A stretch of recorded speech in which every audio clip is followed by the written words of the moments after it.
পাহাড়ির বুক থেকে উঠে আসা এক অনন্য স্বাদের গল্প।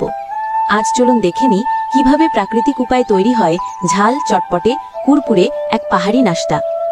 প্রথমেই যাত্রা শুরু হয় আমাদের সোনালী গমের মাঠ থেকে। ভালোবাসা দিয়ে কেটে আনি তাজা গমের ফসল। মাঠের মাঝখানে স্তূপ করে রেখে দিই যাতে রোদে শুকিয়ে নেয় প্রাকৃতিক উষ্ণতা।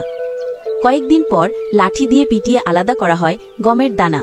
তারপর ছাঁকনিতে ছেঁকে তুলে ফেলা হয় ভুসি, আর পেয়ে যাই ঝকঝকে মোটা গমের দানা। এই দানাগুলো পেশা হয় ঐতিহ্যবাহী দেশি চাকিতে, আমাদের প্রিয় মতি ঘোড়ার চালনায়। চোখের সামনেই দানাগুলো পরিণত হয় তাজা আটায়। এরপর সেই আটাকে আবার ছেঁকে নিই যাতে দানাগুলো হয় একেবারে মিহি ও মচমচে কুরকুরে তৈরির উপযোগী। এই আটার সঙ্গে মেশানো হয় একটু লবণ, জিরে, গোলমরিচের গুঁড়ো আর সামান্য জল। ভালোভাবে মেখে তৈরি করি কুরকুরের মণ্ড। তারপর ঐতিহ্যবাহী মেশিনে দিয়ে বানাই পাতলা পাতলা কুরকুরে শেপ। তাজা কুরকুরেগুলো কিছু ঘন্টা রোদে শুকোতে দিই যাতে হয়ে ওঠে একেবারে মচমচে।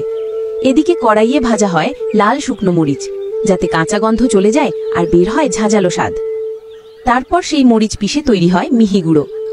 মরিচের গুঁড়োর সঙ্গে মেশানো হয় গোলমরিচ, জিরে, লবণ আর একটু দানাদার চিনি। তৈরি হয় এক দুর্দান্ত চটপটে মশলা। এই মশলাকে তিলের তেলে হালকা আঁচে ভেজে তোলা হয় অনন্য স্বাদে। ততক্ষণে শুকনো কুরকুরেগুলো ছোট ছোট টুকরো করে ওই মশলায় মেশানো হয় ভালোভাবে। প্রতিটি টুকরোর গায়ে লেগে যায় ঝাল চটপটে এক মশলার আস্তরণ। আর এভাবেই তৈরি হয়ে যায় পাহাড়ি ঝাল কুরকুরে, মচমচে, ঝাঝালো আর স্বাদে অতুলনীয়। পাহাড়ি নাস্তার এই ঘরোয়া জাদু একবার খেলে ভুলতে পারবেন না। নিসর্গ, ঐতিহ্য আর স্বাদের এক অপূর্ব সংমিশ্রণ।